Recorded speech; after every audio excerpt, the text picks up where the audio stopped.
We gotta read. Jackman. What's up, baby? What's up, baby? Jackman. We're gonna read. Are you excited to read? We're gonna read. Are you excited to read? Sorry, my feet are ashy, but we're gonna read. Are you excited to read? We're gonna read. Tad and Dad. Leo at the park. You have to organize your books, my love. Because we're gonna read. Limpiar. Are you excited to read? We're gonna read. Are you excited? Yo, and don't be going ripping my stuff and trying to make a song and make money out of it. Leanique LLC, man. Sue y'all boys. I know y'all boys slick out there. Hi. We got the mic you like. The buffer. Go ahead.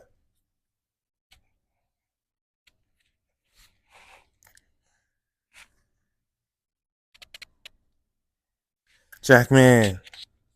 What's up? All right, we got a new book. It's an adult book, though. You gonna sit down or you gonna stand up? What we doing? Sitting down? Siéntate, por favor. Good girl. Very good. Okay. New book. For Daddy. I'll get that later. John Truby presents The Anatomy of a Story, 22 Steps to Becoming a Master Storyteller. A comprehensive guide to writing stories of all kinds. Yeah, comprehensive. Invaluable to any writer looking to put an idea to paper. So if you guys did not know, yes, I am a writer. Yes, I went to a HBCU in North Carolina. And I studied English and creative writing and kinesiology there. I forgot what year it was. 2020, 2021. I started heavily writing scripts. During undergrad, I did a little rapping to make money. And as a diversion for something else. But it's not here nor there. Let me get into the shot. Y'all probably run my name and stuff. You probably find out about it. I'm no angel. Trust me on that. But yeah. In accordance to all of that, I ended up writing scripts. The best script that I've written to date is called Black Privilege. A fatherless son. I forgot my hit sentence so long ago. It feels like. But a fatherless son. What was it? You got my other phone? Did I bring it? Oh, stay off the mic. Bully. But yeah, it was like a fatherless son searching for his unbeknownst wealthy father. Sort of something like that. It was in that range. Yeah, it was pretty dope. Took place in Los Angeles. The father ended up being like a bus driver or whatnot. It's pretty dope. It's very modern. It would still fit. I put it in a festival. It won an award. So I'm really into writing, very much so. That's a great therapy for my males. 18 to 44, you already know what the audience is. So that is a part of why I put the reading part into the long conversations, because I'm going to read everything I can to this young lady and her siblings, because that's what I'm about. Being able to read, it helps you to communicate. It's very therapeutic, helps you release some things. Then when you start to gain control of it, it's like, having a bull on a leash. The pen is very powerful. That's why I think rappers should get back to writing their lyrics down, reading it back. Because sometimes, that whole spirit rapping is not so well, especially if your spirit ain't right. You'll send out a lot of microwave temporary music that people can't appreciate. Hey, you ready? Siéntate, por favor. Gracias. Quédase aquí. No. Quédase aquí. Escúchame. Empieza. Story space, story time. Everyone can tell a story. We do it every day. You won't believe what happened at work. Or guess what I just did. Or a guy goes into a bar. We see, hear, read, and tell thousands of stories in our lives. The problem comes in telling a great story. If you want to become a master storyteller and maybe even get paid to be one, you run up against tremendous obstacles. For one thing, showing the how and why of human life is a monumental job. You have to have a deep and precise understanding of the biggest, most complex subject there is. And then you have to be able to translate your understanding into a story. For most writers, that may be the biggest challenge of all. Listen, mama. Here we go. I want to be specific about the obstacles of story technique because that's the only way a writer can hope to overcome them. The first obstacle is the common terminology most writers use to think about story. Terms like rising action, climax, progressive complication, and I don't even know this word. Let's sound it out. Denouement. It's like denouement, soft E, denouement. Maybe I'm gonna look that word up. Wow. Denouement.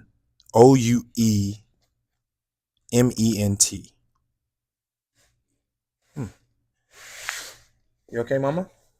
You good? You caught your balance? That was funny. So look, I don't know this word. Denouement. Right? I'm gonna pronounce it as denouement. It's not denouncement. There's no N. There's a DENOUE, then a hyphen, continuing on the next line, MENT. So denouement. So terms like rising action, climax, progressive complication, and denouement terms that go as far back as Aristotle are so broad and theoretical as to be almost meaningless. Hey, you with me? Okay. See? As to be also meaningless. Nice. Good try. Let's be honest. They have no practical value for storytellers. Right. Say you are writing a scene where your hero is hanging by his fingertips, seconds from falling to his death. Is that a progressive complication? A rising action? A denouement? It is denouement. Or the opening scene of the DENOUEMENT.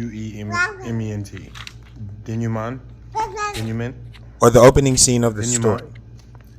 I don't know. It may be none of them or all of them, but in any event, these terms. Gotcha.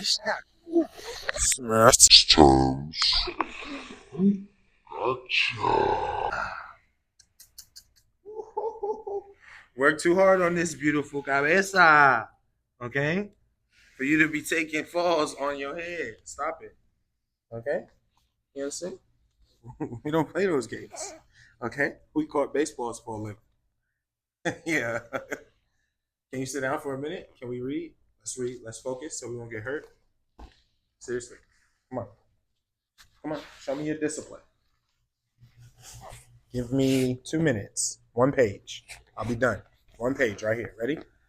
Ready?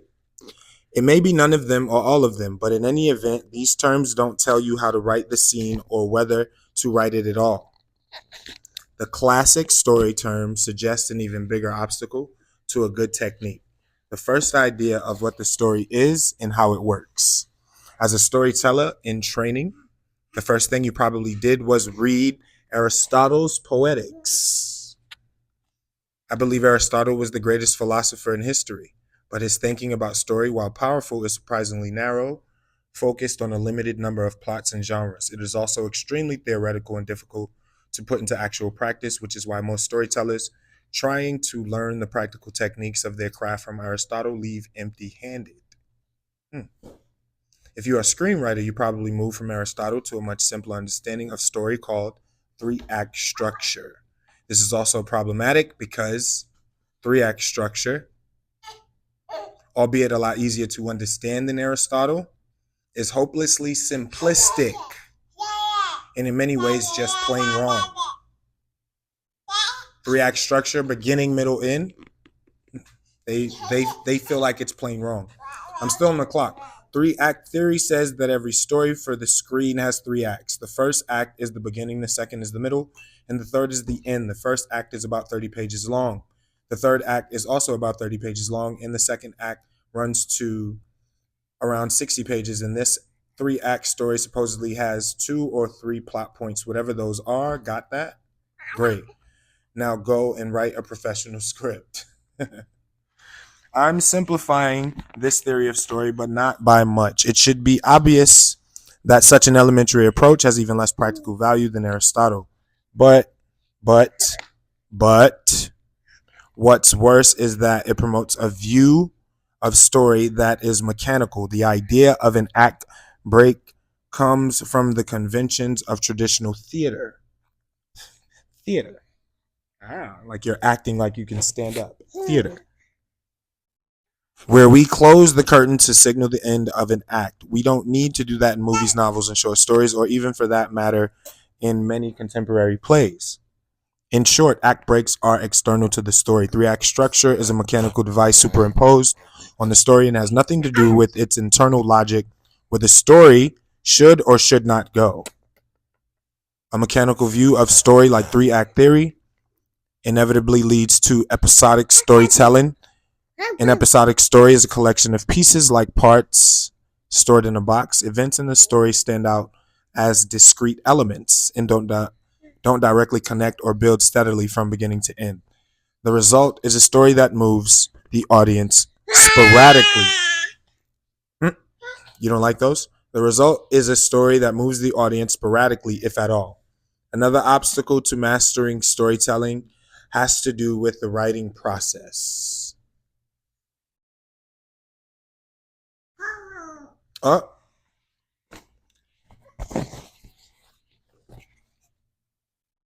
Can you read? Brrrum?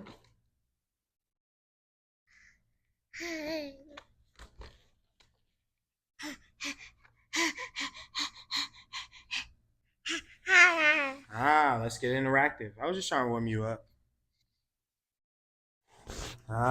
You with me? Let's see if you can open it. Can you open it? You gotta wipe your mouth. Can I wipe your mouth? Can you open it? You gotta open it.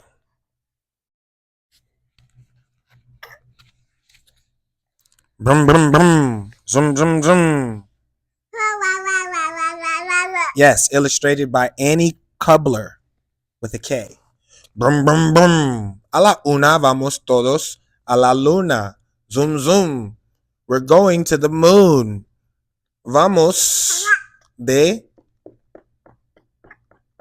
moon person. Yeah? How you know? You did your research? You did your research? You did your research?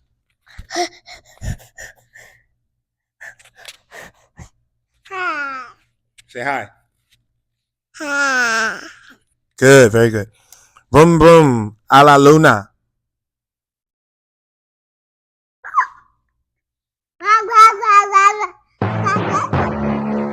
Oh, I'm reading this wrong. It's double. It's both. I'm sorry. I was reading it like it was 2 different things. Okay. Well, we got it. Si tú quieres viajar. If you want to take a trip. Climb aboard my rocket ship. Yeah, climb aboard. I'm reading this all wrong for you. I'm sorry. I'm botching this. Yeah. So it's double, right? So it's English and Spanish, and the way they've written it, it's left to right Spanish, then left to right English. You don't want to do that? No? I like it. And now that we got it.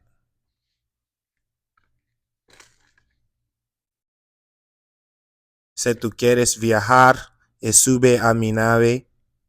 Espacio. If you want to take a trip, climb aboard my rocket ship. You see that? So it's like both pages. Dos páginas. Brum, brum. Right? So that's Espanol. Zoom, zoom, zoom. That's English. You see how you did that? Right. Sí, sí, sí. Una persona. Persona. No comida. Zoom, zoom, zoom. We'll be there very soon. That's English, right? Zoom, zoom, zoom. Se dice. Brum, brum, brum. Se dice. Brum, brum, brum. Brum, brum, brum. Lift up your tongue. Brum, brum. Brr, brr, brr. Brum, brum, brum. Or you want to do the Z one? That's in English. Zoom, zoom, zoom. Se dice. Say it. No? Okay, that's fine. Brum, brum, brum. Si pronto estaremos allí. Allí. Like por allí. Por allí. Opuesto aquí. Here, there. Sí. Número. Mira. ¿Listo? Cantar. Mira, cantar. Oíste.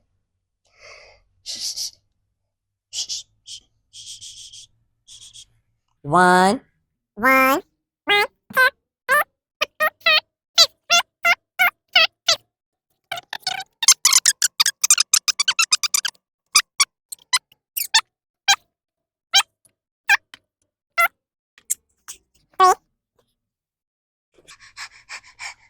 Four. No.